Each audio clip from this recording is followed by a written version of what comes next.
जीवन व आरोग्य विम्यावरील जीएसटी माफ करण्याचा निर्णय घेतल्याने धुळ्यात जल्लोष। धुळे जिल्ह्यात खान्देश कुलस्वामिनी आई एकविरा देवी मंदिरात नवरात्रोत्सवाच्या पहिल्याच दिवशी पहाटे 4 वाजेपासूनच देवीच्या दर्शनासाठी राज्यभरातून भाविक मोठ्या संख्येने देवीच्या दर्शनासाठी दाखल झाले। तर नवरात्रोत्सवाच्या मुहूर्तावर अनेकांनी खरेदीला प्राधान्य दिल्याने जुना आग्रा रोडवरील बाजारपेठेत सायंकाळी उशिरापर्यंत गर्दी होती। सायंकाळपर्यंत मंडळाच्या देवीच्या मूर्तीचे शोभायात्रा निघत होत्या। धुळे जिल्ह्यात श्री छत्रपती अग्रसेन महाराज यांच्या जयंती निमित्ताने सोमवारी सकाळी 9 वाजता छत्रपती अग्रसेन महाराजांच्या पुतळ्याचे पूजन आणि ध्वजारोहण झाल्यानंतर शहरातून बाईक रॅली काढण्यात आली।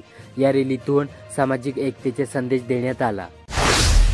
धुळे तालुक्यातील नांद्रे येथील किसान विद्या प्रसारक मंडळ संचलित अनुदानित प्राथमिक माध्यमिक आश्रमशाळेत जिल्हा परिषद धुळे अंतर्गत कुसुंबा प्राथमिक आरोग्य केंद्रातर्फे विद्यार्थ्यांना गौर रुबेला विशेष लसीकरण करण्यात आले।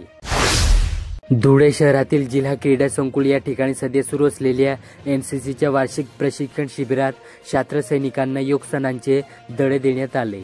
याशिवाय त्यांच्या मानवी जीवनावर होणारा सकारात्मक परिणाम याचीही माहिती देण्यात आली।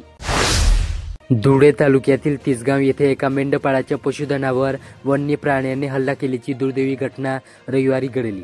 या हल्ल्यात मेंढपाळाच्या 6 मेंढ्या ठार झाल्या असून 12 ते 13 इतर जनावरे जखमी झाले आहेत।